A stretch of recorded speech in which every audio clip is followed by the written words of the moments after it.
महिला पहलवानों को लेकर कांग्रेस की तरफ से किया हमला का भाजपा महिलाओं के लिए सुरक्षा के बड़े दावे करती है, मगर आज वही महिला परेशान है। और जिन महिलाओं ने देश का नाम रोशन किया था कुश्ती में, वही महिलाएं आज ब्रजभूषण को लेकर पिछले एक महीने से जंतर मंतर पर प्रदर्शन कर रही थी।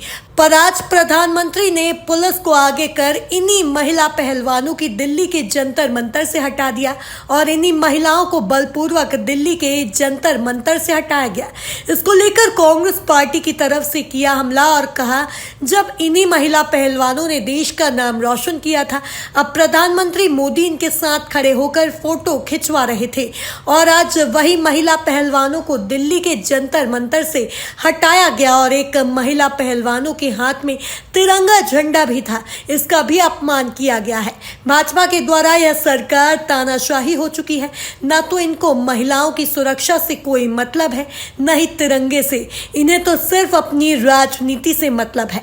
वहीं कहा कि स्मृति ईरानी भी एक महिला है, पर उन्होंने भी इन महिला पहलवानों का साथ नहीं दिया और न ही सरकार से इन महिला पहलवानों के लिए बातचीत की।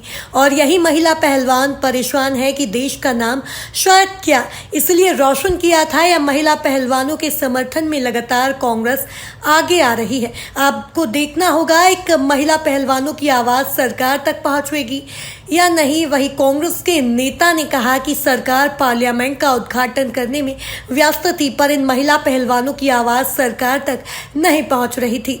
आज सरकार ने स्पष्ट कर दिया है, जब देश का नाम रोशन करने वाली महिलाओं पहलवानों का, या यूं कहें महिला पहलवानों के साथ इस तरीके का व्यवहार किया जा रहा है, तो सोचिए आम महिलाओं का क्या होगा। उनकी सुरक्षा किसके हाथ में है। नहीं, कांग्रेस की तरफ से कहा कि आप देश की महिलाओं को जगाना होगा और बताना होगा इस तानाशाही सरकार को और मोदी जी को ब्रजभूषण को बचवाने का जो प्रयास कर रहे हैं, उसके खिलाफ महिलाएं अब एकजुट होकर खड़ी हो चुकी है। आज यह घटना महिला पहलवानों के साथ हुई है, कल हम सब महिलाओं के साथ हो सकता है। दोबारा से ये दिखा देना चाहती हूँ, जो विजुअल्स आपने स्क्रीन पर देखे, जैसा कि नड्डा जी ने कहा, ये संगीता और विनेश फोगट है और ये एक दूसरे को बचा रही हैं। और तिरंगा जो लेके चल रही थी वो सड़क पर पुलिस की बर्बरता से फेंका गया। ये साक्षी मलिक है, जिसके नाम से बड़े बड़े रिंग के अंदर कांप जाते हैं। उसको पुलिस ऐसे पकड़ रही है कि कोई दुर्दांत आतंकवादी हो। ये ब्रजेश पुनिया है। ये सब वो लोग हैं जिनके साथ मोदी जी ने तमाम तस्वीरें खिंचाई। ये वो तस्वीरें हैं, क्योंकि जब तस्वीर खिंचाने का वक्त आता है तो ये मोदी जी तस्वीरें खिंचाने पहुंच जाते हैं। विनेश फोगट और साक्षी मलिक के साथ, अपने परिवार की बेटियों के साथ मोदी जी की ये कुछ तस्वीरें हैं। मुझे नहीं पता कि मोदी जी ने आज के विजुअल्स देखे हैं कि नहीं देखे हैं, लेकिन एक बात ये सच है कि आज जो हुआ है इस देश में, आज जो हुआ है इन बेटियों के साथ, वो वाकई में एक काला दिन है और इस बात का साक्षी है। आज इतिहास रचा गया है, सबसे स्याह इतिहास इन बेटियों के साथ। और इतिहास साक्षी रहेगा कि कैसे एक प्रधानमंत्री अपने आप को सम्राट समझकर, अपनी प्रजा को 5 किलो अनाज बांटकर सत्ता के अहंकार में इतना चूर्ण है कि जिस दिन नई संसद का उद्घाटन होता है, उस दिन वहां से 1 किलोमीटर की दूरी पर हमारी देश की बेटियों का चीरहरण होता है और सम्राट ने अपनी आंखों पर पट्टी बांधी हुई है। सच्चाई ये है कि नई संसद की शुरुआत महिलाओं के अपमान के साथ शुरू हुआ है।